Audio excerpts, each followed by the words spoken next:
ప్రభువునందు ప్రియమైన దేవుని పిల్లలారా, మెరుగైన సమాజానికి మహోన్నతుని పాఠాలు. ఒక సామాజిక అంశంతో ఏర్పాటు చేయబడిన ఈ 3 రోజుల సభలలో 3వ రోజు సభకు చేరి వచ్చిన దేవుని పిల్లలైన మీ అందరికీ ప్రభువైన యేసుక్రీస్తు నామమున శుభములు పలుకుతూ, గత 2 రోజులుగా బైబిలులోని ఎన్నో విషయాలను మనం నేర్చుకుంటున్నాం. ముఖ్యంగా మెరుగైన సమాజం కొరకు బైబిల్ చెప్పిన సంగతులు,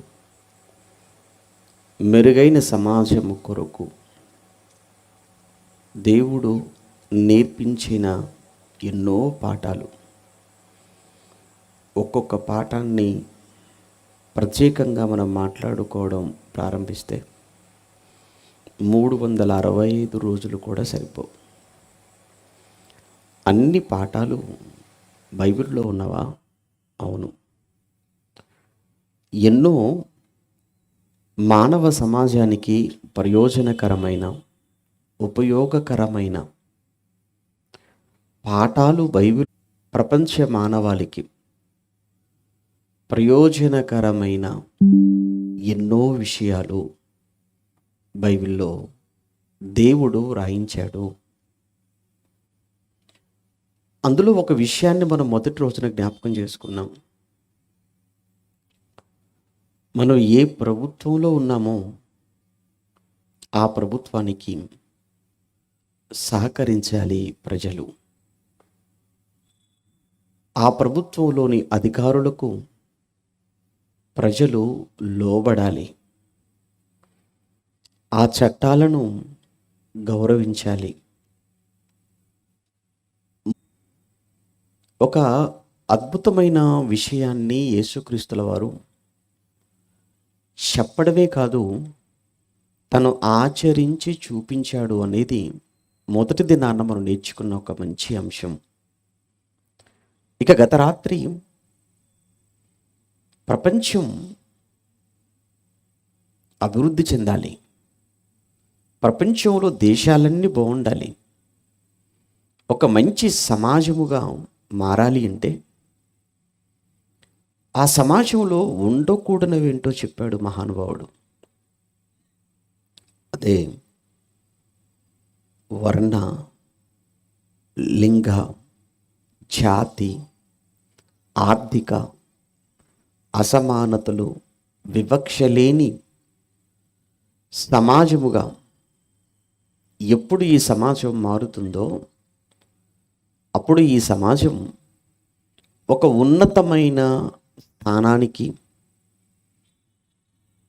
ఒక మెరుగైన సమాజముగా అది పరిడవిల్లుతుంది అన్నది గత రాత్రి మనం నేర్చుకున్న, మనం విన్నటువంటి పాఠంలో ముఖ్యమైన విషయం.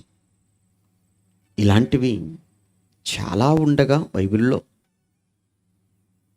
మరొక విషయాన్ని ఈరోజు మీకు జ్ఞాపకం చేయాలని, మీకు నేర్పించాలని మీ ముందు నిలుచున్నాను. ప్రియులారా, మన భారతదేశ చరిత్రను చూసినప్పుడు భారతదేశ చరిత్రలో ఎన్నో మూఢనమ్మకాలు, అలానే ఎన్నో సాంఘిక దురాచారాలు అనేవి ప్రాచీన భారతంలో ఉండటం మనకు తెలుసు. కొన్ని మార్చుకుంటూ వచ్చినా, సరిచేయబడుతూ వచ్చినా, నేటికి కూడా ఇంకా కళ్ళ ముందు కనబడుతున్న కొన్ని సాంఘిక దురాచారాలు, కొన్ని ఈ సమాజాన్ని ఇప్పటికీ పట్టి పీడిస్తున్నాయి. ఇప్పటికీ ఈ సమాజాన్ని నాశనము చేస్తున్న వాటిలో ఒకటి వరకట్నం అనేది. ఇది లోకంలోనూ క్రైస్తవ్యంలో కూడా ఉండటమే దురదృష్టకరం, చాలా భయానకమని చెప్పాలి. నిజంగా మెరుగైన సమాజము కొరకు మహోన్నతుడైన దేవుడు ఏమి నేర్పించాడు అని ప్రశ్నించే వారికి బైబిల్ నుంచి ఈరోజు నేర్పించే పాఠం ఇది. ఎందుకంటే నిత్యము మనం చూస్తున్నాం, మనం వింటూనే ఉన్నాం.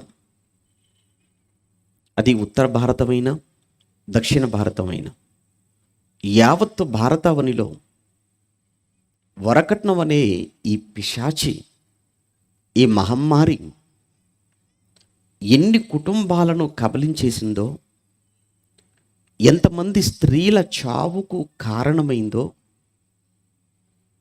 ఒకసారి గతాన్ని మనం చూస్తున్నాం, వర్తమానంలో మనం ఆలోచిస్తున్నాం. సగటు భారతీయుడుగా సమాజం పట్ల బాధ్యత కలిగిన ఏ వ్యక్తికైనా బాధ కలుగక మానదు. ఒక సర్వేలో వెల్లడైన ఒక భయంకరమైన నిజం ఏంటంటే, రోజుకు 24 గంటల్లో సగటున 18 మంది వివాహితులు, 18 మంది వివాహమైనటువంటి స్త్రీలు చంపబడుతున్నారు లేదా తమ్మును తామే చంపుకుంటున్నారు. అంటే ఒక రోజుకు సుమారు 18 మంది దేశవ్యాప్తంగా బలవుతున్నారు. అంటే దీని వెనకాల ప్రధానమైన కారణం ఏదో కాదు, ఈ వరకట్నం. ఇది చాలా కుటుంబాలను నిరాశలోనికి, నిస్పృహలోనికి, ఎన్నో కుటుంబాలను దుఃఖాన్ని, ఎన్నో కుటుంబాలను విషాదములోనికి నెట్టిన పరిస్థితిని మనం చూస్తున్నాం. ప్రియులారా, మరి ఇటువంటి ఈ సాంఘిక, ఈ దురాచారం, ఈ వరకట్నం అనే దాని గురించి బైబిల్ చెప్పినటువంటి విషయం, బైబిల్లో రాయబడిన సంగతులు ఏమున్నాయి? 1961లో భారతదేశం చట్టం చేసింది. చదువుకున్న వాళ్ళగా మీకు తెలుసు, డౌరీ ప్రొహిబిషన్ యాక్ట్, డిపి అంటున్నారు. అంటే వరకట్న నిషేధిత చట్టం. ఎందుకు చేయవలసి వచ్చింది ఈ చట్టం? ఒక చట్టం చేశారు అంటే దీని వలన ఎంతమంది బాధపడుతున్నారు, ఎంతమంది బాధితులుగా ఉన్నారు, ఎన్ని కుటుంబాలు నలిగిపోతుంటే ఈ చట్టం చేయాలి. వివాహ సమయంలో కానీ, వివాహ అనంతరము కానీ ధనాన్ని గుచ్చి, బంగారాన్ని గుచ్చి, భూములను గుచ్చి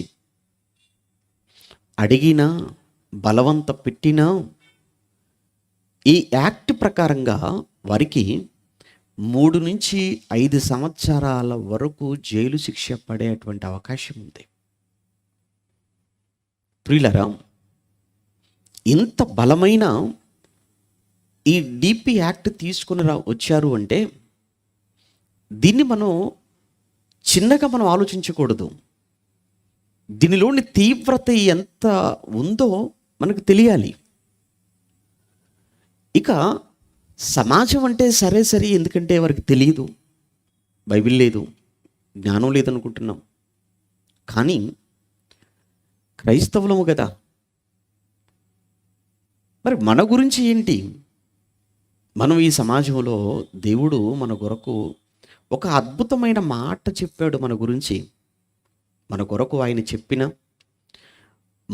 మనం ఎలా ఉండాలి అని కోరుకున్నాడో, ఈ సమాజంలో ఆయనను నమ్మిన, వెంబడిస్తున్న వారు ఏ స్థాయిలో ఉండాలని, ఎలా ఉండాలని ఆయన మాట్లాడాడో ఒక మాట బైబిల్లో మనం చూడక తప్పదు. మత్తయి సువార్త 5వ అధ్యాయం 14వ వచనంలో, మత్తయి వ్రాసిన సువార్త 5వ అధ్యాయం 14వ వచనంలో, మీరు ఎవరు? మనమే మీరు అన్నాడు కదా, ఎవరి కొరకు మాట్లాడుతున్నాడు? మన గురించి మాట్లాడుతున్నాడండి ఆయన. మీరు లోకమునకు మీరు లోకమునకు వెలుగై ఉన్నారు. క్రీస్తును నమ్మి క్రైస్తవులుగా పిలువబడుతూ క్రీస్తు అడుగుజాడల్లో నడుచుకుంటున్నామని చెప్పుకుంటున్న మనం, లేదా మీరు లోకమునకు వెలుగై ఉన్నారు. లోకమునకు వెలుగుగా ఉండవలసిన నీలో చీకటి, లోకమును వెలిగించవలసిన నువ్వు ఆరిపోయిన వాడుగా ఉంటే ఎలా అవుతుంది? కనుక మన గురించి ఆయన మాట్లాడుతున్న మాట, మీరు వెలుగు ఉన్న చోట చీకటి ఎంత మాత్రము ఉండదు.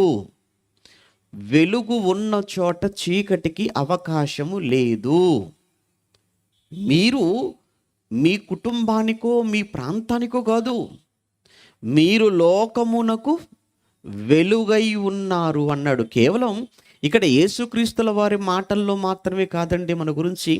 ఇదే అర్థంతో కూడిన మాటను అపోస్తులైన పౌలు గారి మాటల్లో మనం చూడగలిగితే, అక్కడ ఇంకా దాన్ని వివరిస్తూ క్రైస్తవ్యాన్ని, క్రీస్తును ధరించుకున్నానని చెప్పుకుంటున్న వారిని ఓ ఆకాశమందు జ్యోతితో పోల్చి మాట్లాడుతున్నట్లుగా మనం చూస్తుంటాం. ఫిలిప్పీలకు రాసిన పత్రిక 2వ అధ్యాయం. ఇది మత్తయి 5:14 చూశారు. ఇప్పుడు ఒకసారి ఫిలిప్పీలకు రాసిన పత్రిక 2వ అధ్యాయం 14వ వచనాన్ని కూడా ఒకసారి చూడాలి మనం. ఫిలిప్పీలకు రాసిన పత్రిక 2వ అధ్యాయం 14వ వచనం. మీరు ఎవరు? ఫిలిప్పీ పట్టణములో ఉన్న క్రైస్తవ్యమా చెబుతున్నాడు. ఫిలిప్పీలో ఉన్న సంఘమా అంటే ఇది ప్యూర్లీ, ఇది ప్రత్యేకంగా ఎస్పెషల్లీ ఫర్ క్రిస్టియన్స్. అంటే ఆ రోజు ఫిలిప్పీ అనే పట్టణములో క్రీస్తును నమ్మి క్రైస్తవులుగా పిలువబడుతున్న వారిని మాత్రమే ఉద్దేశించి చెప్పబడుతున్న మాట. అంటే ఇది మనకు అప్లై అయ్యే మాట. ఏమంటున్నాడు 2:14లో, మీరు మూర్ఖమైన ఈ వక్ర జనము మధ్య, మూర్ఖమైన ఈ వక్ర జనం, వంకర జనం. అందుకే కదా జ్ఞానం లేదు, తెలివి లేదు, ధనమే మూలం అనుకుంటున్నారు, ధనమే ప్రపంచం అనుకుంటున్నారు, ఈ లోకమే శాశ్వతం అనుకుంటున్నారు. విలువలు లేని సమాజం ఇది, గౌరవం ఇవ్వని సమాజం.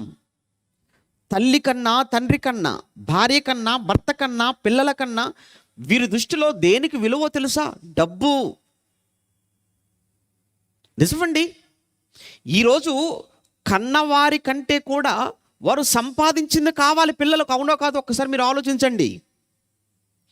కన్న తల్లిదండ్రుల కంటే కూడా వారు కష్టపడి సంపాదించి కూడబెట్టింది కావాలి తప్ప ఈరోజు కన్నవారిని పట్టించుకునే పరిస్థితి లేదు. అందుకే కదా ఎక్కడ పడితే అక్కడ పుట్టగొడుగుల్లా పుట్టుకొచ్చాయి కదా ఈరోజు వృద్ధాశ్రమాలు. ఆ వృద్ధాశ్రమాలలో వారి శేష జీవితం దుఃఖముతో, బాధతో, విచారముతో, పాత జ్ఞాపకాలతో, చావు కోసం ఎదురు చూస్తూ బ్రతుకుతున్న ఎందరో వృద్ధ తల్లులు, తండ్రులు. ఎవరు లేనివారు అని మీరు అనుకుంటున్నారా? అక్కడున్న వాళ్ళు అందరూ ఉండి అనాథలుగా వృద్ధాశ్రమాల్లో బ్రతుకుతున్నారు. అందరూ ఉండి అన్నీ ఉండి, మర్చిపోకూడదు, అందరూ ఉండి అన్నీ ఉండి వాళ్ళ ఇళ్ళ, వారు సంపాదించిన ఆస్తుల, దాచిన బంగారమా అంతా లాగేశారు. వారిని మాత్రం తీసుకొని వెళ్ళి అక్కడ పడేశారు. మూర్ఖజనం, వక్రజనం అది. కానీ నువ్వు అందులో నుంచి ప్రత్యేకింపబడ్డా మనం. మూర్ఖులకు ఈ తరము వారికి వేరై అని ఏ రోజైతే బాప్తిస్మానికి ముందు పేతురు గారు చెప్పారో, ఆ రోజు వేలాది మందితో ఇదే మాట నువ్వు బాప్తిస్మం తీసుకున్నప్పుడు నీకు చెప్పాడు బోధకుడు. నువ్వు వచ్చావు బోధకుడు దగ్గరకు. అయ్యా వాక్యం విన్నానయ్యా, మారు మనసు వచ్చేసింది, ఇప్పుడు నన్ను ఏం చేయమంటావు? ఈ లోకానికి వేరైపో, ఈ తరానికి వేరైపో. వేరై యేసు నామములో బాప్తిస్మం తీసుకో, రక్షణ పొందుకో. ఆ రక్షణను మనం తీసుకున్నామంటేనే ఈ తరానికి మనం వేరయ్యామని అర్థం. మరలా ఈ తరానికి వేరై మరలా ఈ తరములో ఉన్న వీరి ఆలోచనలు, వీరి పద్ధతులు, వీరి అలవాట్లు వాక్యం సమర్థించదని తెలిసినా మరలా వీటిని ఎందుకయ్యా నువ్వు వెంట పెట్టుకుని వచ్చావు సంఘములోనికి? ఇవి మరలా ఎందుకు కనపడుతున్నాయి సంఘంలో?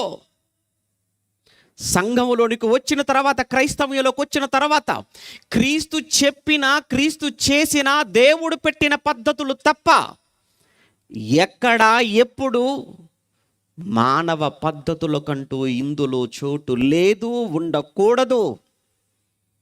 అదే చెప్తున్నాడు ఇక్కడ ఫిలిప్పీలకు రాసిన పత్రికలో 2వ అధ్యాయం 14వ వచనం మనం చదువుకుంటున్నాం. మరలా చదువుదాం. మీరు మూర్ఖమైన వక్ర జనము మధ్య ఎలా ఉండాలో తెలుసా? ఎలా ఉండాలని ఆశపడుతున్నాడో తెలుసా నీ తండ్రి? ఎలా ఉండాలని కోరుకుంటున్నాడో తెలుసా దేవుడు మనల్ని? నిరపరాధులుగా ఉండాలి. నిరపరాధులు, ఎవరు కూడా నీ మీద అపరాధాలు మోపడానికి వీలు లేదు. వాళ్ళు చేశారు తప్పు, అదే తప్పు నువ్వు చేస్తావా? ఎక్కడుంది బైబిల్లో? బైబిల్ ఎక్కడ దాని గురించి మాట్లాడుతుంది? ఈ మధ్యకాలంలో అందరికీ బాగా అలవాటైపోయినది ఏంటంటే, చేసే ప్రతి వెధవ పనికి, చేసే ప్రతి తప్పుడు పనికి బైబిల్లో ఉన్న వాక్యాలను జోడించి సమర్థించుకోవటం బాగా అలవాటైపోయింది. అవునో కాదో ఒక్కసారి మీరు ఆలోచించండి. సినిమాలు చూడొచ్చని బైబిల్లో ఉందా అని అంటాడు, డైరెక్ట్గా కావాలి వీడికి. సిగరెట్టు తాగొచ్చని బైబిల్లో ఉందా? బీడీలు తాగకూడదని బైబిల్లో ఉందా? అంటే డైరెక్ట్గా బీడీ తాగకూడదు, సిగరెట్ తాగకూడదు, మద్యం తాగకూడదు, గంజాయి తీసుకోకూడదు, డైరెక్ట్గా ఉండాలి. డైరెక్ట్గా ఉంటేనే మేము చేస్తాం. చూసారా? అంటే వీళ్ళు చేసేవి మానుకోలేక, వాటిని బయటికి రాలేక, వాటిలో నుంచి మాకు డైరెక్ట్ కావాలి. అలానే కట్నం తీసుకోవద్దని ఉందంటావా? కట్నం తీసుకోవద్దని బైబిల్లో ఉందా? డైరెక్ట్ అడుగుతున్నారు మనోడే, అడుగుతున్నారు మన వాళ్ళు. ఏదైనా డైరెక్ట్ ఉండాలన్నమాట. డైరెక్ట్గా ఉంటేనే తప్ప నువ్వు చేయవన్నమాట. ఏమండి, ఏమంటున్నాడు ఇక్కడ? మీరు నిరపరాధులను, నిష్కలంకులు, నిరపరాధులుగా మీరు ఉండకండి. నిష్కలంకులుగా మీరు దేవుని కుమారులగునట్లు, మీరు దేవుని పిల్లలు కావాలి అంటే, దేవుని పిల్లలు అవ్వాలి అంటే నిరపరాధులుగా జీవించండి. ఈ జనము మధ్య కలంకము లేని వారుగా ఉండండి, వక్ర జనము మధ్య. అలానే అనింద్యులుగా జీవించండి, బ్రతకండి. ఎందుకంటే వారిలో నుంచి వచ్చారు. వారిలో నుంచి ఎప్పుడైతే నువ్వు వేరైపోయి ఇందులోనికి వచ్చావో అందరి చూపు నీపైనే. నేను చేసేదే వీడు చేస్తున్నప్పుడు ఏమాత్రం దానికి అందులోకి నేనెందుకు వెళ్ళాలన్న ఆలోచన వాడి కలుగుతుంది. మనం ప్రత్యేకింపబడిన వారం. ప్రత్యేకింపబడిన వారం అన్న సంగతి నీకు అర్థమైనప్పుడు నీ మాటల్లో ప్రత్యేకత, చూపుల్లో ప్రత్యేకత, బ్రతుకులో ప్రత్యేకత, అలవాట్లలో ప్రత్యేకత, జీవితమే ఒక ప్రత్యేకంగా ఉండాలి కదా. ఎక్కడుందయ్యా, ఎక్కడుంది అని ఆయన మాట్లాడుతూ, అనింద్యులు దేవుని కుమారులగునట్లు మీరు సనుగులను, సంశయములను మీరు మానుకోండి. ఈ మాటలు చెబుతుంటే చాలా ఇబ్బందిగా అనిపిస్తుందేమో. ఇప్పుడు ఇది ఎందుకు ఎత్తుకున్నాడు రా బాబు, అసలే సెట్ అయిపోయి అంతా అయిపోయింది, ఆల్రెడీ నేను తీసేసుకున్నాను, ఆల్రెడీ మేము ఇవ్వడానికి రెడీ అయిపోయాము అని ఆల్రెడీ అయిపోయిన వాళ్ళు సనుగులు, సంశయములను మానుకోండి. అది మీకే మంచిది. ఎందుకంటే మీరు సనుగుతున్నారు అంటే సంహారకుడిని పంపుతాడు. సంహారకుడు వచ్చాడు అని అంటే అసలు పెళ్ళైపోద్ది. తెలియందే ఉంది బైబిల్ మనకు. వారు సనిగి సంహారకుని చేత సంహరింపబడిరి. చరిత్ర. నీ మనసులో నువ్వు ఏమనుకుంటున్నావో నువ్వు అనుకుంటున్న క్షణంలోనే ఆయన దగ్గరికి వెళ్ళిపోతుంది ఇన్ఫర్మేషన్. అంత బాగా ఉంటుందండి రిసీవింగ్. అంత బాగా పనిచేస్తాయండి పరలోకంలో రిసీవర్సు. ఇంకా మనసులో ఇంకా ఆలోచన పుట్టక ముందే తెలిసిపోతుంది అక్కడ. అందుకే చాలా జాగ్రత్తగా ఉండాలి. ప్రక్క వాళ్ళు విన్నా పర్వాలేదేమో కానీ అసలు ఆయన వినకూడదు. వీళ్ళ వలన మనకు వచ్చే సమస్య కంటే ఆయన వలన వచ్చే సమస్య చాలా పెద్దది. ఏమంటున్నాడు? సనుగులను సంశయములను మాని సమస్త కార్యములను మీరు చేయుడి. అట్టి జనము మధ్యను మీరు జీవవాక్యమును చేత పట్టుకొని లోకమందు జ్యోతుల వలె కనబడుచున్నారు. లోకమందు జ్యోతుల వలె కనబడుచున్నారు అన్నాడు. జ్యోతిగా నువ్వు కనబడాలి, ఒక వెలుగు కనబడాలి. నీ యొద్ద నీలో ఏ మాత్రము కూడా చీకటి కనబడటానికి వీలు లేదయ్యా. పాప సంబంధమైన ఏ కార్యము నీ యొద్ద నీలో కనిపించడానికి వీల్లేదు. ఏమండి, ఒకప్పుడు ప్రారంభం మన ప్రాచీన భారతదేశములో అమ్మాయికి వివాహానికి ముందు అప్పటికి చాలా చిన్నతనంలోనే వివాహాలు చేసేవారు. మనకు తెలియదు ఏముంది, బాల్య వివాహాలు మన దేశ చరిత్రలో. అప్పుడు అబ్బాయి నిలదొక్కుకోవటానికి ఏ విధమైన ఆర్థిక ఇబ్బందులు తలెత్తకుండా ఉండాలి అని వాళ్ళు ఏదో సపోర్టుగా కొంత ఇచ్చేవాళ్ళు. అది నెమ్మదిగా కాలక్రమేణా అది ఏమైపోయిందనంటే ఆఖరికి వాళ్ళు ఇచ్చేదాని మీదనే ఆధారపడే పరిస్థితికి వచ్చేసింది ఈరోజు. అవునో కదా, మీరు ఆలోచించండి. అది వాళ్ళు ఇచ్చేదాని మీదనే ఆధారపడే పరిస్థితి. దీని గురించి బైబిల్ చెప్పలేదని మీరు అనుకోకండి. బైబిల్ చాలా తేటగా చాలా స్పష్టంగా చెప్పింది. మరలా ఒక మాట జ్ఞాపకం చేస్తాను. వివాహం నిలబడాలి 10 కాలాలు అంటారు. వివాహ వ్యవస్థ పటిష్టంగా ఉండాలి, బలంగా ఉండాలి అంటే రెండు ప్రధానం. రెండు చాలా ప్రధానమైనవి. ఈ రెండు ఏంటంటే వివాహ వ్యవస్థకు బలమైన పునాదులు. అదే సమయంలో కుప్పకూలిపోవాలన్నా ఆ రెండే, నిలబడాలన్నా రెండు, కుప్పకూలిపోవాలన్నా రెండు. అందులో ఒకటి అక్రమ సంబంధం, రెండు డబ్బు, క్యాష్. ఇవి రెండే. ఒక్కసారి మీరు ఈరోజు జరుగుతున్నటువంటి వాటన్నిటిని మీరు ఒక్కసారి ఆలోచించండి. ఏ వివాహ బంధంలోనైనా కానీ గొడవలు, ఏ వివాహ బంధమైనా బలహీనపడుతుంది. ఎవరైనా విడిపోవటానికి సిద్ధంగా ఉన్నారు. ఈరోజు కోర్టులో పెండింగ్లో ఉన్నాయి విడాకుల కేసులు. అంటే ఏముందయ్యా వెనకాల అని మీరు ఎంక్వైరీ చేస్తే ఇవి రెండు తప్ప మరొకటి ఉండవు. ఒకటి అక్రమం సంబంధం, లేదా రెండు కట్నం. అవునా కదా? ప్రాక్టికల్గా మీరు ఆలోచించండి. ఇవి రెండు తప్ప మూడో కారణం ఏమి ఉండదండి. ఒకటి అక్రమ సంబంధాలు, భార్య మరొక పురుషుడితో, భర్త మరొక స్త్రీతో. వద్దు, వెళ్ళిపోతాం విడాకులకు. అదే సమయంలో డబ్బు డబ్బు డబ్బు డబ్బు, కట్నం కట్నం కట్నం. ఈరోజు ఒక్కసారి మీరు ఆలోచించండి. ఇది ఇంతటితో పోయేది కాదు. దీని గురించి ఎందుకు చెప్పవలసి వస్తుంది అని అంటే దీనితో చాలా విషయాలు లింకప్ అయి ఉన్నాయి. వరకట్నం వెనకాల చాలా విషయాలు లింకప్ అయి ఉన్నాయి. ఎన్ని విషయాలు దీంతో ముడిపడ్డాయో ఒకసారి ఒక మాట చెప్తాను, ఆలోచించండి. ఈరోజు వివాహమైన తర్వాత భార్య భర్తలుగా ఆడబిడ్డను కనాలంటే భయపడుతున్న పరిస్థితి. అవునో కాదు, మీరు ఆలోచించండి. ఈరోజు వివాహమైన తర్వాత దంపతులుగా ఆడబిడ్డను కనటానికి ఆలోచించాల్సిన పరిస్థితి ఏర్పడింది. ఎందుకు? మగపిల్లలు ఎందరినైనా కనాలనుకుంటున్నారు, కానీ ఒక్క ఆడబిడ్డ ఇంటిలోనికి అడుగు పెట్టిందనగానే మొహం మార్చేసుకొని మూతి తిప్పుకొని భార్య వైపు కోపంతో ఇంట్లో అత్త మామ ఏంటి ఒక్క ఆడబిడ్డను,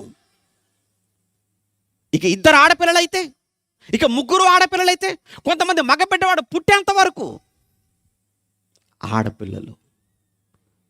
ఇక పుట్టిన తర్వాత ఆడపిల్లల విషయంలో అందరినీ ఆడపిల్లలే కంటున్నావు కదా అని చెప్పి భర్త మరొకరిని వివాహం చేసుకునే సందర్భాలు మన సమాజంలో ఎన్ని చూడట్లేదు. నీకు అందరూ ఆడపిల్లలే, నువ్వు నాకు వద్దు అని విడాకులిచ్చి మరొకరిని వివాహం చేసుకున్నవారు కొందరైతే, ఉంటుండగానే మరొకరిని పెళ్లి చేసుకున్నవారు మరొకరైతే, భార్య వద్దన్న భార్యని చంపినవాడు ఒకడు, లేదా మరొకటి దుర్మార్గుడైతే, పుట్టిన ఆడబిడ్డను తెలిసిన తర్వాత పుట్టిన ఆడబిడ్డను పుట్టుకలోనే చంపిన దుర్మార్గులు ఎందరో.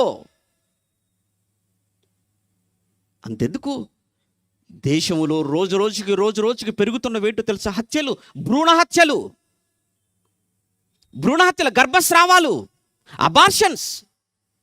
మీరు జరుగుతున్న అబార్షన్లు ఒక్కసారి మీరు ఆలోచించండి, మనసు పెట్టి ఆలోచించండి. లోన మగబిడ్డ ఉన్నాడని తెలిసి అబార్షన్లు ఎవడని చేయిస్తాడా? లోపల ఉన్నది మగబిడ్డే కనుక అబార్షన్ చేయిస్తున్నాను అన్నవాడిని ఎవరైనా మీరు చూపించగలరా? జరుగుతున్న అబార్షన్లు ఎవరో తెలుసా? ఆడపిల్ల. అంటే ఆడబిడ్డ అయితే వద్దు మాకు. ఎందుకు?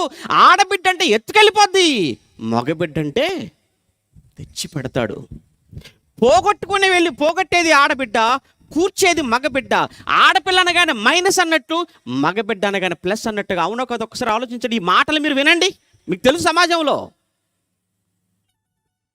ఒక పనికి మాలిన వాడు మాట్లాడుతుంటాడు, తండ్రి అని చెప్పుకోవడం సిగ్గుపడాలి. ఎంతమంది అయ్యా పిల్లలు అంటే ఒక ప్లస్ ఒక మైనస్ అండి, ఇది తీసుకుని లోపల పడేయద్దు. ఇంకోటి గర్వంగా చెప్తుంటాడు, ఏమంటే ఎంతమంది పిల్లలు అంటే 2 ప్లస్. అబ్బో, అంటే 2 అంటే మాకు రావడమే తప్ప పోవడం ఏమీ లేదనమాట. మాకు గర్భఫలము దేవుడిచ్చి బహుమానము అని బైబిల్లో అంత చక్కగా చెప్పిన తర్వాత, ఈ ఆడబిడ్డ కూడా లేక ఎందరో దంపతులు పిల్లలు లేక ఎన్నో స్థలాలు, ఎన్నో క్షేత్రాలు, ఎన్నో హాస్పిటల్స్, ఎంతోమంది వైద్యులు, ఎన్నో లక్షల రూపాయలు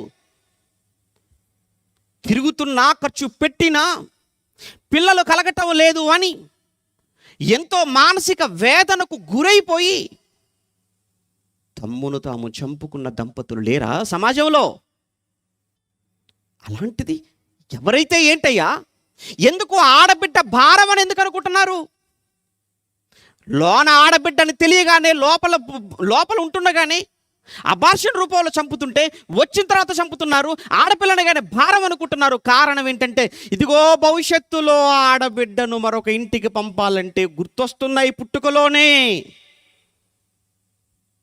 ఊరకనే పంపాలా? చేతి నిండా పెట్టాలి కదా, లక్షల రూపాయలు తీసుకురావాలి కదా, లేదంటే పెళ్ళిళ్ళు అవ్వవు కదా.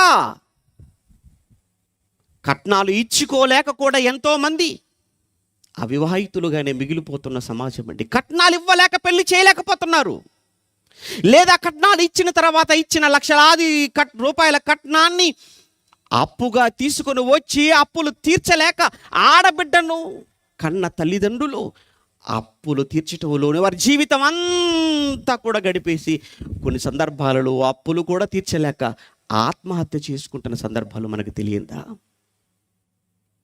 దీని వెనకాల ఇవన్నీ ఉన్నాయి. అందుకే చెప్పాను, ఒకటి కాదు, దీని వెనకాలగో ఇన్ని ముడిపడి ఉన్నాయి. అందుకే ఇది సాంఘిక దురాచారం అన్నాం. ఇది మంచిది కాదు ఇది.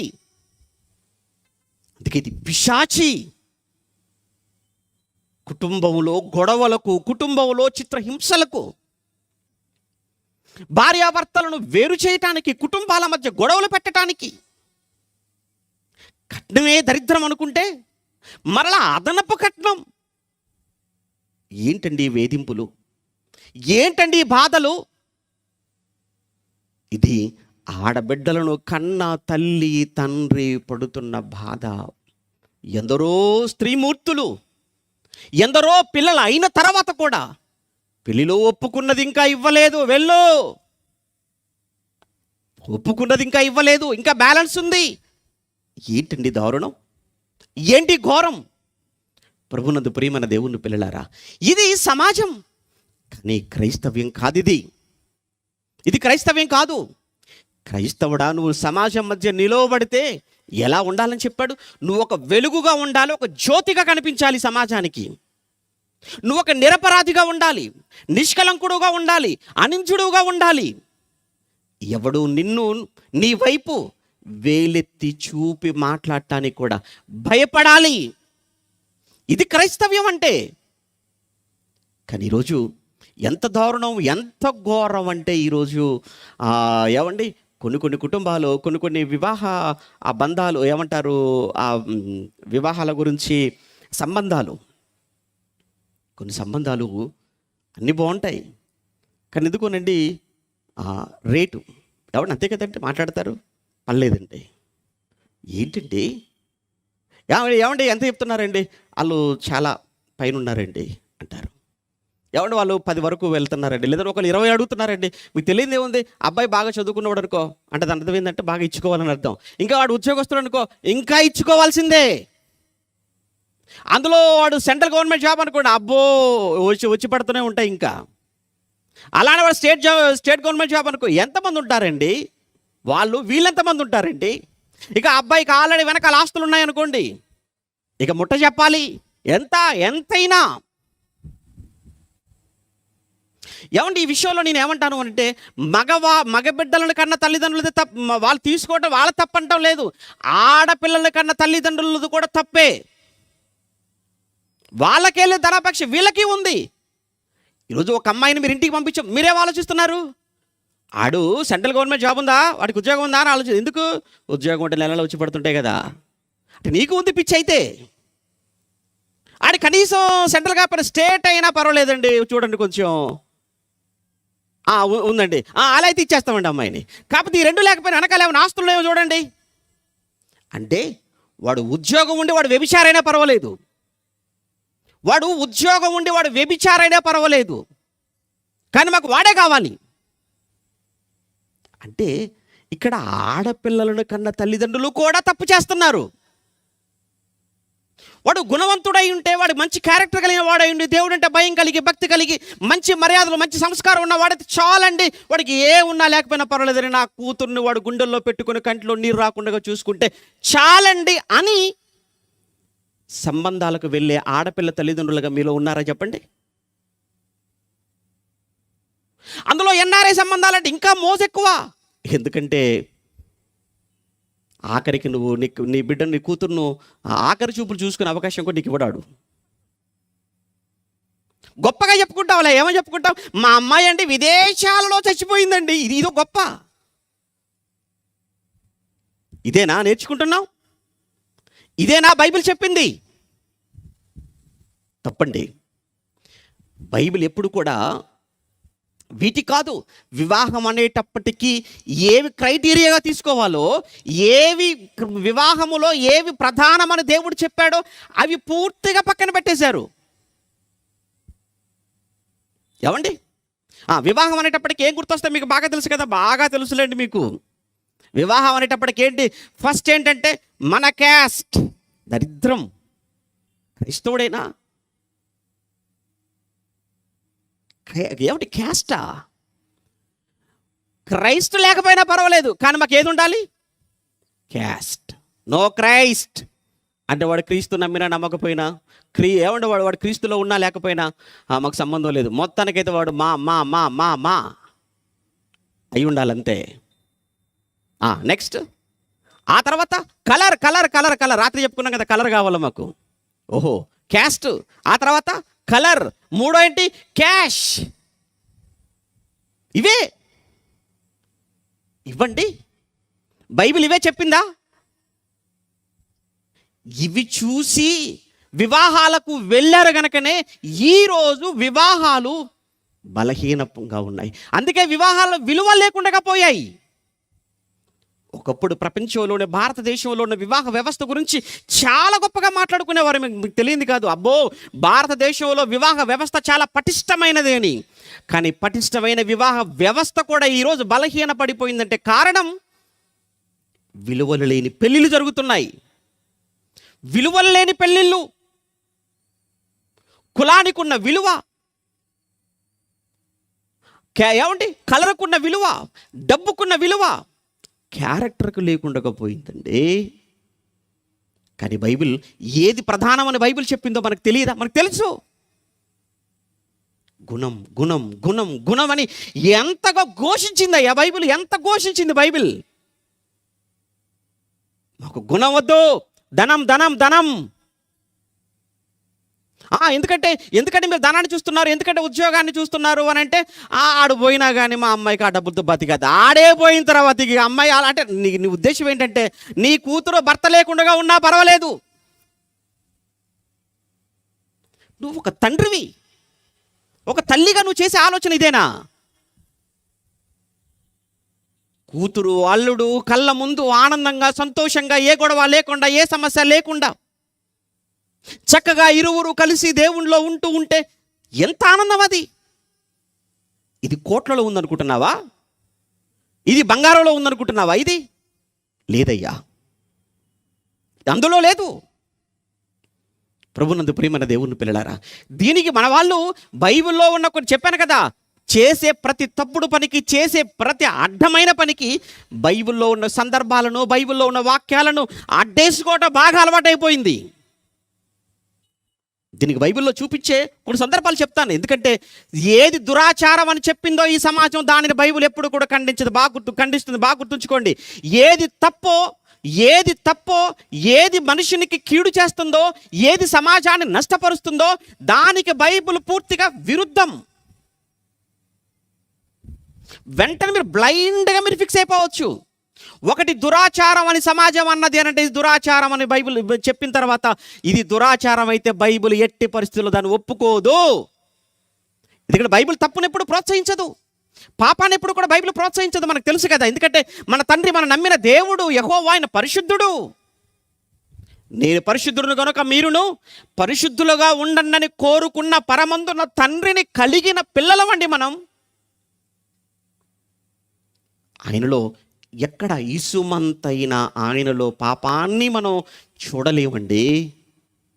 మరి బైబిల్లో కొన్ని సందర్భాలు, అందులో ముఖ్యంగా అబ్రహాము గారు తన కుమారుడైనటువంటి ఇస్సాకుకు వివాహ నిశ్చయ సందర్భంలో ఎలియాజరు నమ్మిన బంటు గొప్ప సేవకుడు తన దాసుడును ఆ వివాహ నిశ్చయత కోసం పంపిన సందర్భంలో కొన్ని కానుకలు తీసుకుని వెళ్ళిపోతాడని చెప్తారు, చూపిస్తారు. వస్తే చూద్దామా దాని సంగతి చూసేద్దామని. ఎందుకంటే మీకు ఎన్ని చెప్పినా మళ్ళీ బైబిల్లో ఉన్న ఇవన్నీ కూడా మళ్ళీ మీరు వాడేసుకుంటారు. ఇక భవిష్యత్తులో ఎప్పుడు కూడా ఆడ జోలికి వెళ్ళకూడదు మీరు. ఇక ఏమండి, ఆదికాండం 24వ అధ్యాయం, ఆదికాండం 24వ అధ్యాయం ప్రారంభం నుంచి వద్దాం. ఆదికాండం 24వ అధ్యాయం, ఆదికాండం 24వ అధ్యాయం 52. అబ్రహాము సేవకుడు వారి మాటలు విని యెహోవాకు దేవుడికి సాష్టాంగ నమస్కారము చేసెను. తరువాత ఆ సేవకుడు వెండి నగలను, బంగారు నగలను, వస్త్రములను తీసి రిబకాకు ఇచ్చెను. మరియు అతడు ఆమె సహోదరునికి తల్లికి విలువగల వస్తువులు ఇచ్చెను. ఎలియాజరు తనతో పాటు వెళుతున్నప్పుడు వెండి బంగారు నగలను తీసుకొని వెళ్ళాడట, వస్త్రములు కూడా తీసుకొని వెళ్ళాడు. అవి తీసుకొని వెళ్ళి ఎవరికి ఇచ్చాడట? రిబకాకు ఇచ్చాడు. రిబకా సహోదరుడికి తల్లికి కొన్ని వస్తువులు, విలువగలిగిన వస్తువులు కూడా ఇచ్చాడు అని ఇక్కడ రాయబడి ఉంది. ఒక విధంగా మాట్లాడితే ఇక్కడ ఎవరికి ఇస్తున్నారు? ఎవరికి ఇస్తున్నారు? వరుడు తరపున వారు ఎవరికి ఇస్తున్నారు? వధువుకి ఇస్తున్నారు. దీనిని ఏమన్నారు అంటే కన్యాశుల్కము అన్నారు. మీకు తెలుసు, కన్యాశుల్కము అన్నారు. అంటే కన్యకు ఇవ్వటం. అలా అని ఇది రైటా? ఇప్పటి నుంచి ఆడపిల్లల తల్లిదండ్రులు రెచ్చిపోతారా ఏంటి? ఇది చూపించేసి మాకు ముగ్గురు తీసుకురండి అంటారా? ఎవడి అబ్రహాము గారు ఎవరు? అబ్రహాము గారు క్రైస్తవుడా? నెంబర్ 1 క్రైస్తవుడా? కాదు. 1. 2 అబ్రహాము గారు పోనీ ఇశ్రాయేలీయుడు కూడా కాదు. ఒక క్రైస్తవుడు కాదు, ఇశ్రాయేలీయుడు కూడా కాదు. మరి ఎవరండి ఇతను అంటే హెబ్రీయుడు. ఇతను ఒక హెబ్రీ జాతికి చెందినవాడు, ఇబ్రూ భాష మాట్లాడేవాడు. ఇది దేవుడేదో అబ్రహాము గారికి ఆజ్ఞాపిస్తే చేసిందా? పోనీ అబ్రహాము గారికి దేవుడు దర్శనంలో చెబితే పంపించిందా ఇదేమైనా? కాదే. అటువంటప్పుడు దీన్ని మనం ప్రామాణికంగా ఎలా తీసుకుంటాం? ఇక్కడేనంటే బైబిల్ అందరూ అపార్థం చేసుకుంటున్నారు. బైబిల్లో ప్రవక్తలు కావచ్చు, బైబిల్లో భక్తులు కావచ్చు. ప్రవక్తలైనంత మాత్రాన, భక్తులైనంత మాత్రాన వారు చెప్పిన మాటలు కానీ, వారు చేసినవి కానీ అన్నీ కూడా మనం అప్లై చేసుకోవటం తప్పు. బైబిల్ ప్రకారంగా దేవుడు వారికి ఏది చెప్పాడో అది మాత్రమే. దావీదు ప్రవక్త అండి, మీకు తెలుసు. దావీదు ప్రవక్త. దావీదు ప్రవక్తలు ఒప్పుకుంటారా? దావీదు ప్రవక్త. దావీదు ప్రవక్త అయినప్పుడు దావీదు తప్పు చేశాడు, ప్రవక్తే తప్పు చేయగలేదు, నేను చేసేయి, తీసుకు లోపల పెడతారు. చేస్తావా? ఆయన ప్రవక్తే కదా, మరి ఆయన చేశాడని నువ్వు చేస్తావా? అందుకే చాలా జాగ్రత్తగా బైబిల్ చదవాలి, చాలా జాగ్రత్తగా బైబిల్ను వ్యాఖ్యానించాలి, బైబిల్ను చాలా జాగ్రత్తగా మనం పాటించాలి.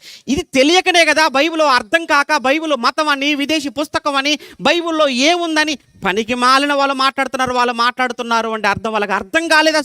అసలు రోజు చదువుతున్న మనకే అర్థం కావట్లేదు, వాళ్ళకేం అర్థం అవుతుంది? అందుకే ఇక్కడ మనం ఆలోచించవలసింది, అబ్రహాము గారు స్వచ్ఛందంగా, బాగా వినండి, ఇక్కడ బలవంతం కాదు, ఇక్కడ మాట్లాడుకున్నది ఏమీ లేదు. కానీ మన దగ్గర జరుగుతున్నది ఏంటి? అటువైపు వాళ్ళు ఇటువైపు వాళ్ళు, మళ్ళీ అక్కడ వద్దని ఇక్కడ వద్దని, మధ్యలో ఒక ప్లేస్ సెట్ చేసుకొని అక్కడ కూర్చొని అక్కడ సెటిల్మెంట్ అనమాట. అప్పుడప్పుడు భూములు, ల్యాండ్ సెటిల్మెంట్ అప్పుడు మీరు చూడండి, ఏమంటే వాళ్ళు ఎంత చెప్తున్నారంటే, వాళ్ళు ఒక 10 వరకు ఉన్నారండి అని అంటే ఇంకో మాట చెప్తారు. వెంటనే ఆ బ్రోకర్ ఏమంటాడంటే, 10 చెప్తున్నా లేకపోతే మనం కూర్చుంటేనంటే తగ్గొచ్చండి అంటారు. ఓహో, అంటే మాటల్లో 10 చెప్తున్నారు కానీ కూర్చుంటేనట తగ్గుతారట. వీళ్ళు కూడా నండి 20 దాకా డిమాండ్ చేస్తున్నారు కానీ కూర్చొని తగ్గిపోతారండి. ఏంటిది? ఇది ప్రాపర్టీయా? ఇది ఫ్లాట్ల బిజినెస్ ఇదేమైనా? ఏమండి, చిన్న చిన్న వాటి దగ్గర, ఏమంటే ముఖ్యంగా చూడండి, 1 లక్ష రూపాయల దగ్గరనో, ఒక 50,000 దగ్గరనో, ఒక చిన్న చిన్న ఉంగరాల దగ్గరనో, లేకపోతే మెడలో వేసుకున్న గురుసుల దగ్గరనో, ఏదో చిన్న చిన్న వాటి దగ్గర కూడా పంతాలకెళ్ళి, పట్టింపులకెళ్ళి చిన్న వాటి కోసం సంబంధాలను వదులుకున్న ఎన్ని చూడట్లేదు మనం?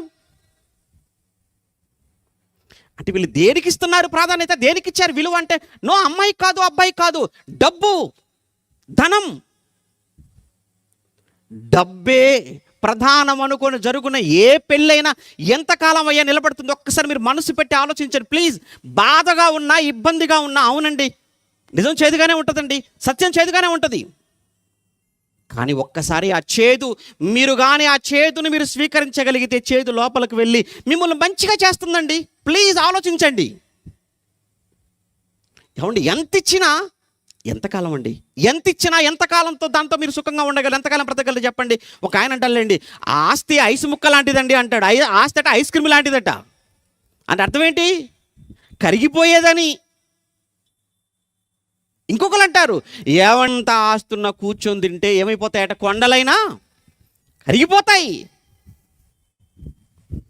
దీనికోసం అంటే వివాహం అంటే ఇదేనా? పెళ్ళంటే ఇదేనా?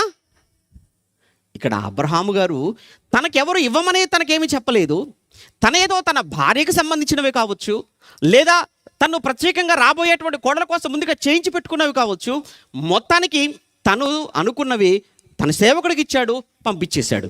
ఇక్కడ ఏ విధమైనటువంటి టాక్స్, మాటలు అనేవి ఇక్కడ ఏమీ జరగలేదు. అయినా ఇది అబ్రహాము గారు చేశారు అని చెప్పి నువ్వు చేయటానికో, నేను చేయటానికో, మనం చేయటానికో ఇది ఆజ్ఞ అయితే కాదు, తెలిపోయింది. ఇక రెండో విషయానికి రెండవ వ్యక్తి దగ్గరకు వచ్చేద్దామా? అబ్రహాం కొడుకు ఇస్సాకు, ఇస్సాకు కొడుకు యాకోబు. చివరికి వెళ్ళేటప్పటికి మీకు అర్థమైపోతుంది, యాకోబు దగ్గరికి వెళ్ళిపోదామండి. ఎందుకంటే దేవుడు ఏమన్నాడు? నేను అబ్రహాం, ఇస్సాకు, యాకోబుల దేవుడును అన్నాడు కదా. చూద్దాం, యాకోబు దగ్గరికి వెళ్ళిపోదాం. యాకోబు గారి పరిస్థితి మరీ బాధాకరం, చాలా భయంకరం అండి. యాకోబు గారు వెళ్ళారు, ఇక్కడ ఏశావు విషయంలో గొడవపడి అక్కడికి వెళ్ళిపోయేటప్పటికి మామ దగ్గరికి వెళ్ళాడు, మామ ఇంటికే వెళ్ళిపోయాడు. వెలగ చేస్తానన్నాడు. అయితే ఎవరు చేసుకుంటావు? ఇక వచ్చిన దాన్ని చేసుకుంటానన్నాడు. అయితే ఒక పని చేయి, 7 ఏళ్ళు పని చేయి అన్నాడు. 7 సంవత్సరాలు పని చేయి అన్నాడు. మాట్లాడలేదండి. ఏమండి, ప్రేమకైది ఏమైనా చేసే అప్పుడప్పుడు చూసారా, నీకోసం ఏమైనా చేసేస్తాను. ఏం చేస్తావు? టవర్ ఎక్కమంటావా? ఎక్కేస్తాను. పసిఫిక్లో దూకేయమంటావా? దూకేస్తాను. పసిఫిక్ వద్దు, టవర్ వద్దు, కానీ బురదకాలలో దూకి విరగడైపోద్ది సైడ్ కాలువలో. ప్రేమ. ఏమండి, ఎన్ని సంవత్సరాలట? 7 సంవత్సరాలు కొలువట. విచిత్రం ఏంటంటే అక్కడ రాయబడిన ఒక మాట ఏంటంటే, 7 సంవత్సరాలు కూడా ఆయనకి ఎలాగ అనిపించాయంటే కొన్ని రోజులుగానే అనిపించాయట. ఎందుకంటే మత్తులో ఉన్నాడు. ఏ మత్తు? మద్యమత్తు కాదు, ప్రేమమత్తు. అప్పుడప్పుడు మాట్లాడుకుంటారు కదా, ప్రేయసి ప్రియుడు మాట్లాడుకుంటుంటారు, అబ్బాబ్బాబ్బా నిన్ను చూస్తూ ఉంటే కొన్ని యుగాలు కూడా ఎలా అయిపోతున్నాయి, క్షణాల్లో గడిచిపోతున్నాయి అంటాడంతే. కవిగా ఎవరు చెబుతారు, ప్రేమలో పడ్డవాడు కవులైపోతుంటారు, కవిత్రులైపోతుంటారు. అక్కడే మనకు అర్థమైపోవాలి ఏంటి మాటలో తేడా, నడకలో తేడా, ప్రవర్తనలో తేడా, ఇంట్లోకి రావటం వెళ్ళిపోవటం, అంత సంథింగ్ తేడా అంటే వీడు మొత్తం తేడా చేస్తుంటారు అర్థం అన్నమాట. అది ఇక్కడ యాకోబు 7 సంవత్సరాలు అయ్యేటప్పటికి, పోన్లే 7 కదా, చక్క చక్క చక్క 7 సంవత్సరాలు అయిపోయిందండి, వచ్చేసాడు మామ దగ్గరికి. ఇంకేది మీరు అంటే 7 అయిపోయింది కదా, ఇచ్చేసాను అనగానే ఓకేరా వెళ్ళిపో, మొత్తం సిద్ధపడి వచ్చేసి రేపే పెళ్ళి అన్నాడు. వతనకైతే కూర్చోబెట్టేశాడు, ముసుగేసేసాడు. కట్టు తాళి అన్నాడు, తీరా తాళి కట్టురా అన్నాడు, అంతే మెడలో తీశాడు, కట్టేశాడు, ఇద్దరిని గదిలోకి పంపాడు. తెల్లవారిపోయింది, చూసేటప్పటికి ఆగం, పెళ్లి కూతురు మారిపోయింది. అందుకే అప్పుడప్పుడు చూడండి ఎవరు పెళ్లి చేసే వాళ్ళు అడుగుతుంటారు, ఎవరు రాజేంద్రబాబు కూడా అడుగుతుంటారు అప్పుడప్పుడు, పెళ్లి చూపులో చూసిన అమ్మాయి అయినా అమ్మాయి ఏమైనా మార్చి తీసుకొచ్చేసారా అని అడుగుతుంటారు. మీకు ఐడియా ఉందా, మిమ్మల్ని అడిగారా? పోలేండి, ఎందుకంటే మేము నమ్మకం లేండి అలా మార్చరని. కానీ ఇక్కడ మాత్రం చూసి జరిగిపోయింది ఘోరం, గొడవకి వెళ్ళిపోయాడు. జరిగింది ఏంటి అన్నాడు. ఒరే నువ్వు మీ అన్నం చేసినంత పోల్చుకుంటే చాలా చిన్నదేరా, సైలెంట్గా అయిపో, నీకు కావాలా, చిన్నది కూడా కావాలా, అవును మరో 7 ఏళ్ళు చేయన్నాడు అంతే. 7 మొత్తం ఎన్ని, 14. ఒక రకంగా చెప్పాలంటే జీవిత ఖైదు, యావజ్జీవ కారాగార శిక్ష పడిన ఖైదీ కూడా ఎన్ని సంవత్సరాలు, 14 years. ప్రేమ ఖైదీ అన్నమాట. ఎవరు? యాకోబు. మొత్తానికి యాకోబు కూడా ఇదే, అంటే భార్య కోసం చూసారా 14 ఏండ్లు ఊడిగం చేశాడు. 14 సంవత్సరాలు కావాలనుకున్నటువంటి భార్య కోసం జీవిత ఖైదు అనుభవించేశాడు. ఇదంతా కూడా చూసేసిందండి ఎవరు? రాహేలు చూసింది, లేయా కూడా చూసింది. ఇదంతా చూసి ఇక 20 ఏళ్ళ తర్వాత అక్కడి నుంచి మొత్తం బయలుదేరి వెళ్ళిపోతున్నారు, వాళ్ళ సొంతూరు వెళ్ళిపోతున్నారు.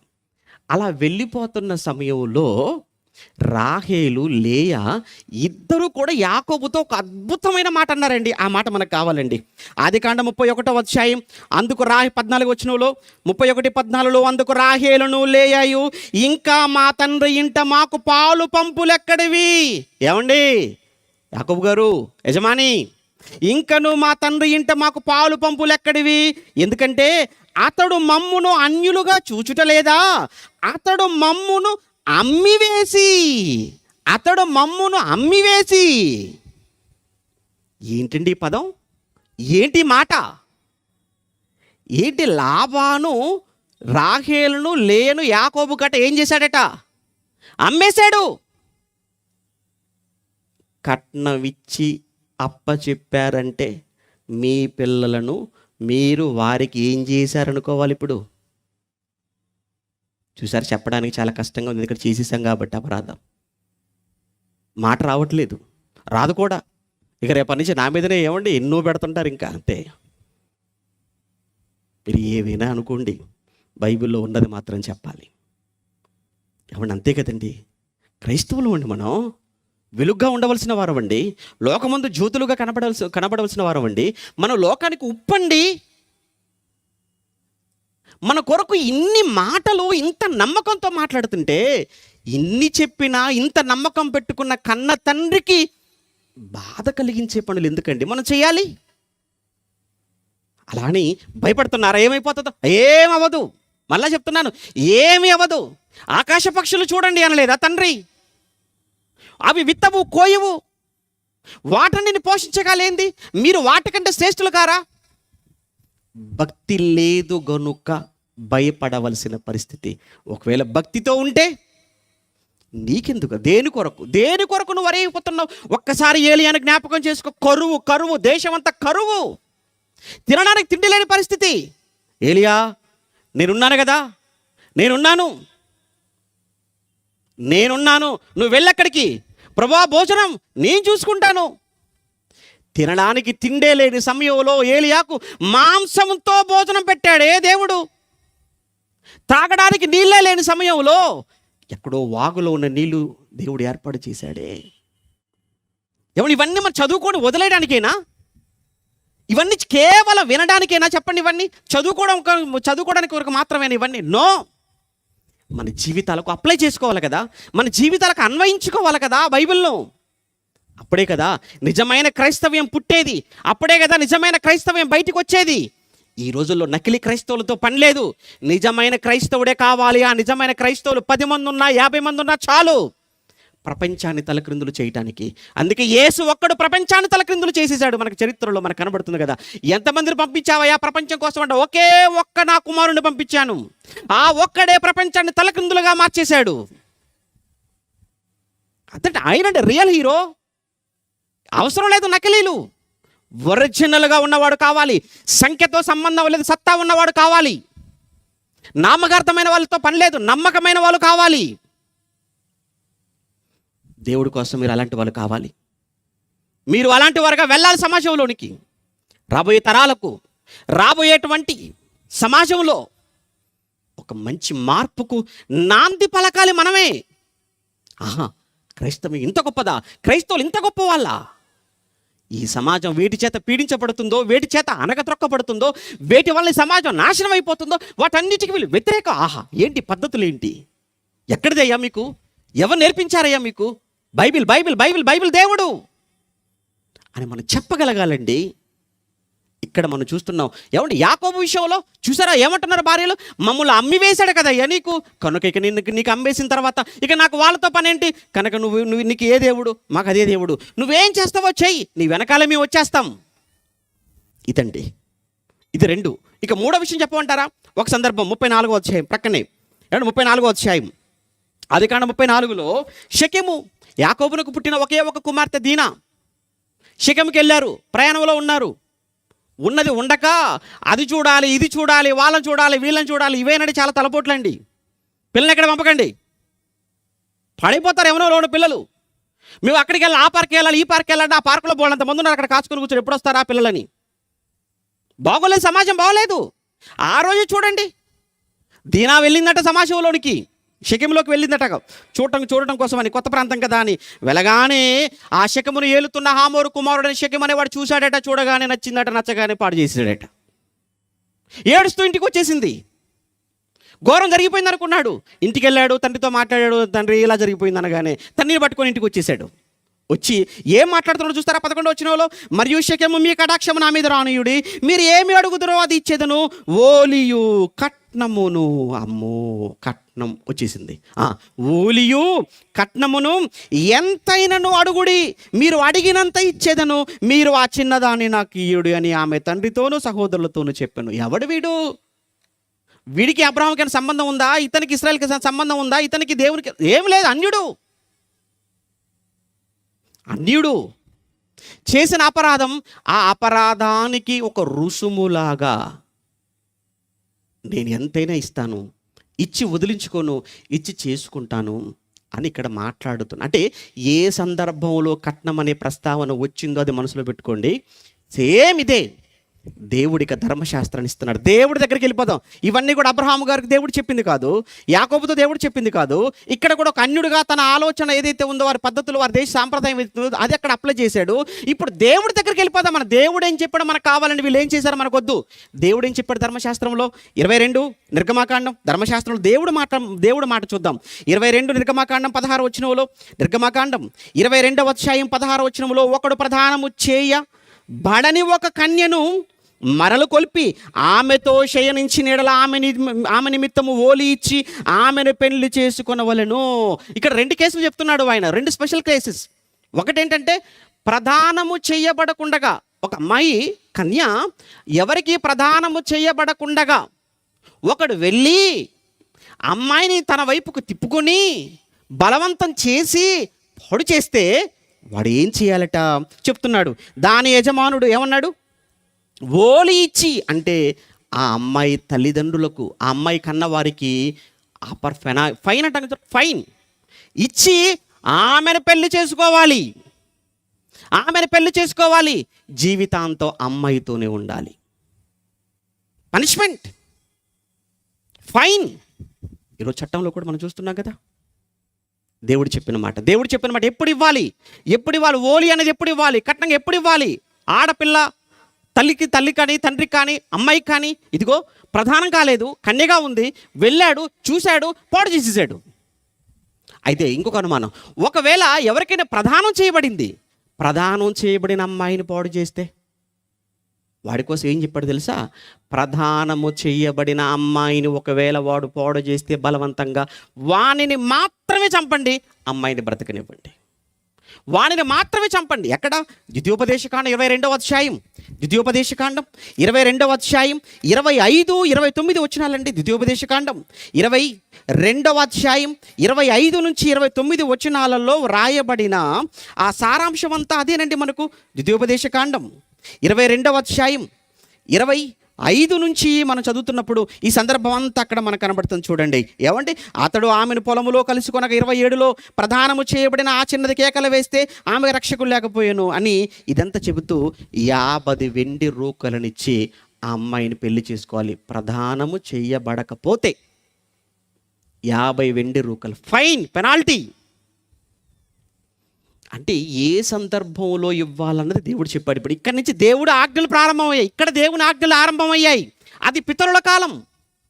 బైబిల్ చదువుతున్నప్పుడు అది పితరుల కాలం, ఇది ధర్మశాస్త్ర కాలం, ఇది క్రొత్త నిబంధన కాలం. మనం ఏ కాలంలో ఉన్నాం?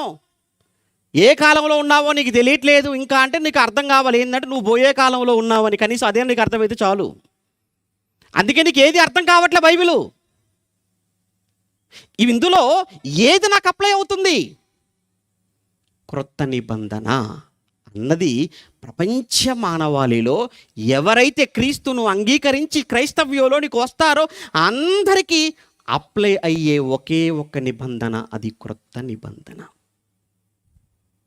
ఏమండి, ఇప్పుడు ఇక్కడ తప్ప ఇక ధర్మశాస్త్రం అంతట్లో పాత నిబంధనలో ఓలి ప్రస్తావన, కట్నం యొక్క ప్రస్తావన ఈ సందర్భంలో మాత్రమే చూస్తున్నాం మన ధర్మశాస్త్రంలో.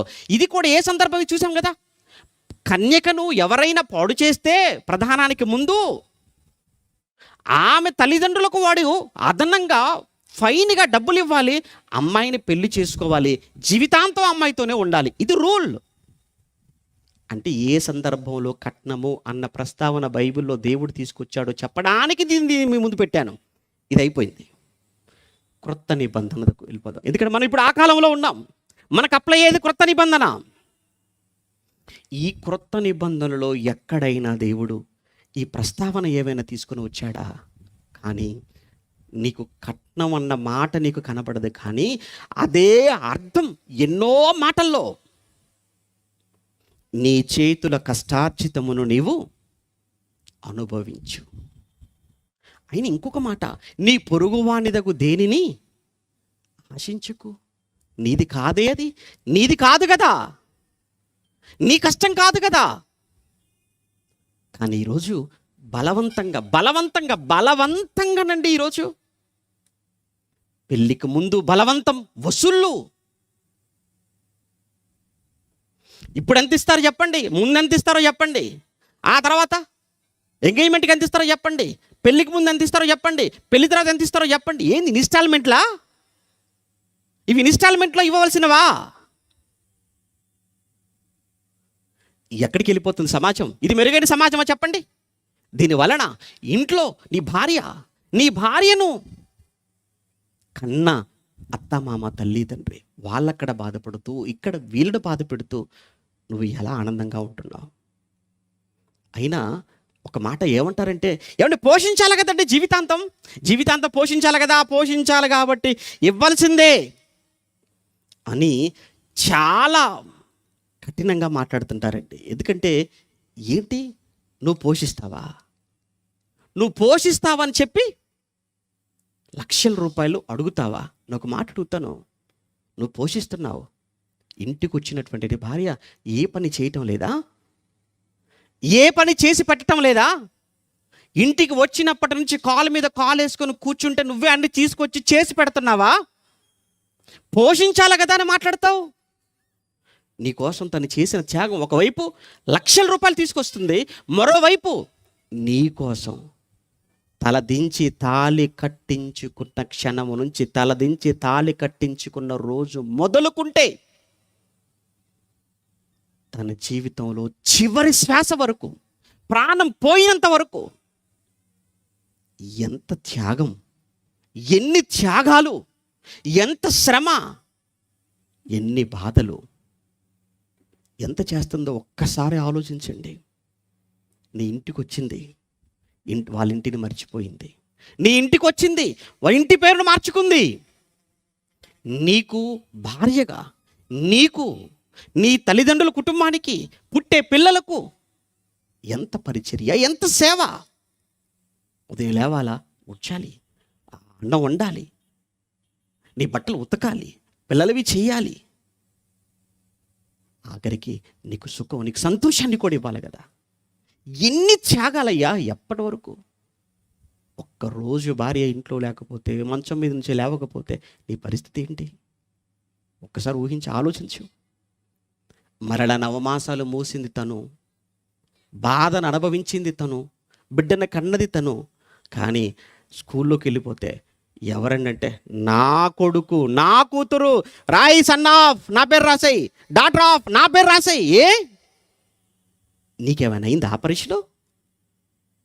నువ్వేమైనా మోసావా? లక్షల రూపాయలు ఇవ్వాలి, నీ వెనక రావాలి, నీకు సేవ చెయ్యాలి, నీ ఇంటికి చెయ్యాలి, నీ తల్లిదండ్రులకు చెయ్యాలి, పిల్లలకు చెయ్యాలి, ఆఖరికి పిల్లలు మోయాలి, కనాలి, పెంచాలి, పెద్ద చెయ్యాలి. ఎంత కడతావు విలువ కట్టిప్పుడు? ఆ మాట అనటానికి నీకు మనసు ఎలా వస్తుంది? అందుకేనండి ఈరోజు ఎందుకు వివాహాలు నిలబడటం లేదు, ఎందుకు వివాహ వ్యవస్థ కుప్పకూలిపోయింది? ఇందుకే పరమార్థం తెలియక. అందుకే వీటన్నిటికీ బైబిల్ వ్యతిరేకం. మంచి సమాజం కాదు ఇది. మెరుగైన సమాజం ఏర్పడాలి, మంచి సమాజాన్ని మనం చూడాలి అంటే ఖచ్చితంగా బైబిల్ ఏది చెప్పిందో అది ఫాలో అవ్వాల్సిందే మనం. హెబ్రీ పత్రిక 13 మనందరికీ తెలిసిన మాట. ముగించుకుందాం. హెబ్రీ పత్రిక 13, హెబ్రీ పత్రిక 13వ అధ్యాయం 4వ వచనం. హెబ్రీ పత్రిక 13వ అధ్యాయం 4వ వచనం. ప్రతి పెళ్లి కార్డుపై కనిపించే మాట రాత్రి అన్నయ్య జ్ఞాపకం చేశారు. హెబ్రీ పత్రిక 13వ అధ్యాయం 4వ వచనంలో అందరూ చేసే తప్పు మరలా జ్ఞాపకం చేస్తారు. అందరూ చేసే తప్పు కార్డు మీద ఏమనేస్తారు? వివాహం అన్ని విషయంలో ఘనమైనది అనేస్తారు. నో, అది కాదు. బైబిల్లో అలా లేదు. వివాహము అన్ని విషయములలో ఘనమైనది గాను అని కామా పెట్టి పానుపు నిష్కల్మషమైనది గాను ఉండవలెను. ఇంకా అయిపోలేదు. వేశ్యాసంగులకును వ్యభిచారులకును దేవుడు తీర్పు తీర్చును. నువ్వు వేస్తే ఇదంతా వేయి. నువ్వేం చేశావు? కట్ చేశావు. వివాహము అన్ని విషయములలో ఘనమైనదా? ఘనమైనదిగా ఉండాలి. ఘనమైనదిగా ఉండాలి. ఉండాలి అంటే చెబుతున్నాడు. వెంటనే ఏమన్నాడు? పానుపు వివాహము ఘనముగా ఉండాలి అంటే పానుపు నిష్కల్మషమైనదిగా ఉండాలి. పానుపు గురించి మాట్లాడుతున్నాడు వెంటనే. ఎందుకు? అక్కడే మీ మధ్య సమస్యలు వచ్చేది, అక్కడే మీ మధ్య విభేదాలు వచ్చేది, అక్కడే వివాహ వ్యవస్థ బలహీన పడిపోయేది. చెప్పాను కదా, 2 చెప్పాను కదా, 2 పిల్లర్స్ అని చెప్పాను కదా. అందులో మొదటి పిల్లర్ ఇదే. ఏమండి, బైబిల్ అండి ఇది, మతం కాదు. మతం చెప్పట్లేదు నేను, మా మతంలోకి వచ్చేమని చెప్పట్లేదు. ఇది మంచి సమాజం కోసం చెప్తున్నా, మంచి సమాజం ఏర్పడాలని చెప్తున్నాను. రెండోది ఏమన్నాడు? అక్కడే అదే విషయం చెబుతూ, అదే విషయంలో అక్కడే మాట్లాడుతూ వెంటనే 5వ వచనంలో ఏమన్నాడు?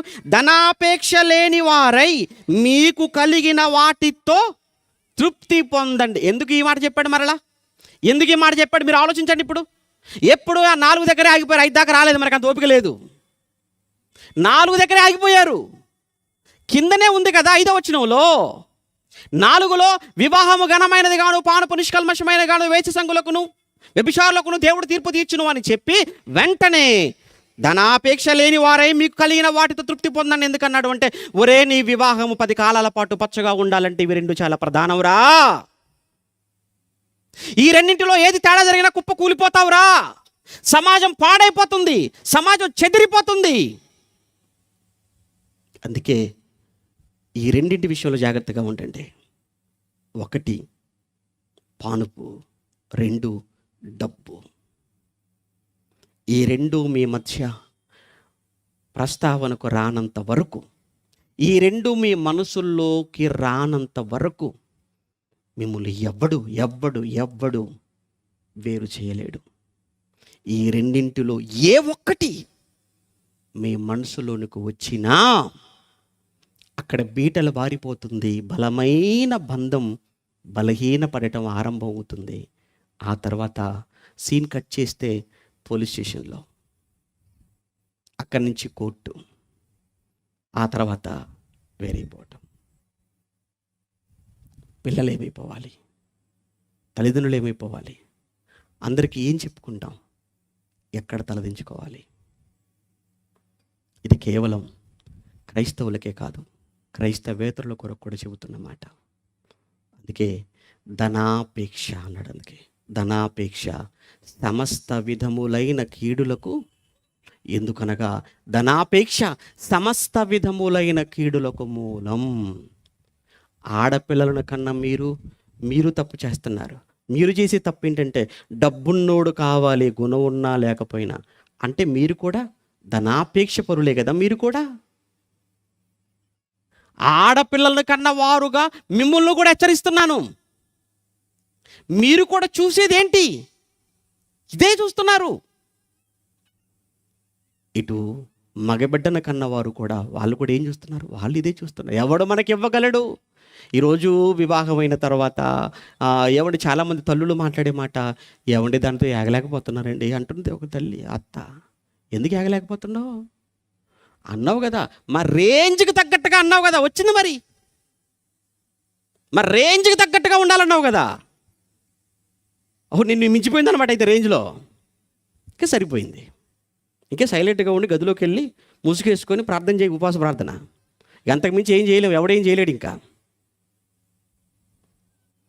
ఎందుకండి తప్పులు చేయాలి? సమాజం చేసింది అదే తప్పు, క్రైస్తవులంగా మనం కూడా అదే తప్పు చేద్దామా? వద్దు. ఆలోచించండి.